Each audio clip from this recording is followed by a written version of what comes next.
All right, hello and welcome to today's podcast. I'm Maddy Reynolds, and I'm here with Juma Sei, the president of the student body at Catlin. Juma, how you doing today? I'm doing well. Yeah, I'm doing well.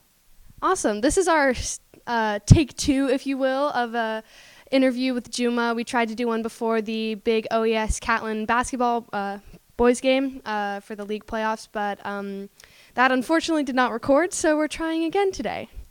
All right, so since we're on that topic, how do you feel your boys team, as the number one fan, did in the final games of the season this year? I think the final games of the season were sort of rough in some for us. I think that at times sort of we faced opponents where there were things that we weren't really expecting. For example, like when we went to Eastern Oregon for the Oregon game, they were hidden shots like no other team we've seen this year. And that was not at all what we expected. We sort of expected to leave them to shoot. So obviously it didn't work in our favor. And we ended up losing on like a very, very close last second buzzer beater with 0.6 on the clock, which is, it's heart wrenching, but at the same time, I think that because we have such a young team, it's sort of a good lesson for the younger guys to know that things aren't always going to go the way you want it. But through hard work and I think perseverance to some degree, you can get back at it next year and do an even better job than we did this year, because this was a record-breaking year for Catlin basketball and so.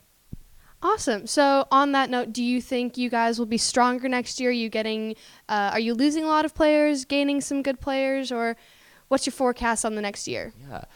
So from my understanding, there's a couple middle schoolers that are looking pretty good right now.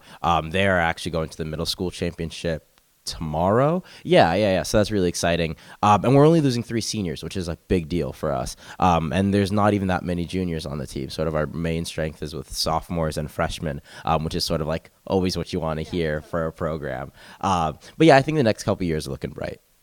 Awesome. Yeah, my younger brother is actually on the OES middle school team, and they had a tough loss to Catlin a couple weeks ago, and I think it was like right at the end. So he was pretty bummed about that. All right. So I think, for our team, we made it to the state tournament down in Coos Bay, which is really exciting for them. However, they did lose their games, but they were tied for 7th, which is pretty good for us.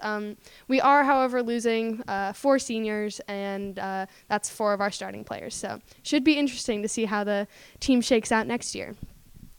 Moving on to this Friday, we have Catlin-OES Volleyball Night from 6 to 9 p.m. Yes. Hope to see a lot of you out there. Juma, you talked a little bit in gathering today about your experience at the volleyball night. You want to talk about that a little bit more? Yeah. As I said in gathering, I've been taking L's for 3.5 years now. I don't think I've ever won on a team. At times, I think like I was sort of like forced to leave a team, and then the team that I left ended up winning, and the team that I joined ended up losing. But it's all fun and games. I really like this event. I've liked it in the past, and I think it's a good sort of like merger between the Catlin and OES communities, because though we are rivals, we do a lot of things together. Yeah. Yeah, I kind of see us as more like sister schools as opposed, although we are rivals. And I think like there are so many instances where we do collaborate, especially with like your diversity conference, our culture shock, and you just had your diversity conference. Were there a lot of OES people there, or was it not as many as previous years, or? I'm trying to remember. I think that there were a fair amount of OES people. One big hindrance for us was the snow. So I know we ended up making it a late start day. So the schedule was extremely condensed. We couldn't get as many other schools as we wanted. But I think sort of everyone did their part in making sure that it came together in the end. I wasn't really an integral part of the whole diversity conference planning this year. It was a lot of more underclassmen. But I think they did a really great job, especially working under such sort of hectic circumstances. Absolutely. And did you lead a workshop at your conference? And is it the same one you're leading here? Yes. Yeah. So I plan to lead the same one. It's called The Talk, Birds, Bees, Racism, and Discrimination. I've led it at both Catlin and OES in years past. Sort of just a conversation about the conversation that many young black boys, or young black children in general, but young black boys in particular, have with their parents about sort of like what it means being black in America, and sort of like how you have to take care of yourself growing up. I think that it's an interesting workshop because like I've liked to do it over and over again because it's sort of just like an open dialogue and sort of like the workshop takes a new shape every time. So I'm interested to see how it happens at OES. Yeah. Awesome. I myself will be leading a culture shock workshop as well about student activism. More on that to come later. So I think like our schools have definitely had a lot, like these are just a few instances of like our schools working together and coming together. Do you want to talk a little bit about like how you see your role as the student body president in connecting our schools, or for example, working with Jack, because I know you guys have been working on some stuff lately. Yeah. I think the biggest thing is just like referencing the fact that like, you know, odds are if most Catlin kids weren't at Catlin, they'd be at OES.